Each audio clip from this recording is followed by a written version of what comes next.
pour rappeler qu'au mois d'août dernier, tout le monde se souvient des inondations que c'est. Je vous remercie donc pour rappeler qu'au mois d'août dernier, tout le monde se souvient des inondations que ce site avait connues, du fait des pluies exceptionnelles qui ont été enregistrées et l'impossibilité pour Senelec de continuer à assurer le service public de l'électricité du fait que tous nos équipements électriques au niveau de ce poste étaient inondés. Je rappelle que ce poste est le plus grand poste du Sénégal qui alimente toute la zone de Dakar et une bonne partie de la banlieue. Et que face à cette situation, il fallait rapidement reprendre les clients et assurer la continuité de service. Maintenant, l'eau, comme vous le savez, ne fait pas bon ménage avec l'électricité et une bonne partie des équipements étaient perdus.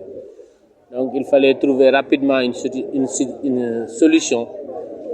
Et cette solution passait par ce que nous venons de réaliser ici, qui est un poste qu'on appelle e-house, c'est-à-dire dans un bâtiment containerisé. Et ce qui est important et qu'il faut souligner, c'est que ce poste a été réalisé entièrement par les équipes de Senelec. Donc on a bénéficié du concours de Vinci qui nous a donné les équipements, mais l'ensemble de tout ce que vous voyez derrière a été réalisé entièrement par les équipes de Senelec qui l'ont repris intégralement et on nous parle d'une durée de vie de 10 à 15 ans. Donc c'est pourquoi nous nous félicitons. Les équipes m'avaient promis ça, j'avais promis au chef de l'État et ils ont respecté ce qui a été fait aujourd'hui. Les quelques perturbations qu'on connaissait dans les zones des HLM et de SICAP sont désormais réglées parce que ce poste est mis en service et Senelec dispose de sa pleine capacité de reprise en cas de défaut sur un tronçon. Et donc il était important pour nous aujourd'hui de venir montrer aux Sénégalais la résilience, la capacité de résilience de notre système électrique et également leur dire qu'aujourd'hui, la plupart des équipes, comme vous le voyez, ce sont des jeunes ingénieurs qui l'ont effectué.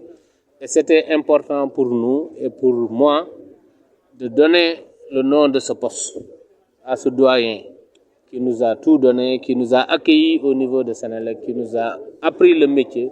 Et je rappelle que le directeur du transport qui a dirigé l'ensemble des équipes a été recruté en ce moment, il était directeur du transport et donc c'est tout naturellement que nous avons voulu lui rendre hommage pour le remercier de tout ce qu'il a fait pour nous parce qu'il nous a appris le métier, il nous a appris à être manager et il nous a appris aussi comment un exploitant doit être pour pouvoir gérer le service public de l'électricité. On se souvient encore de ses conseils.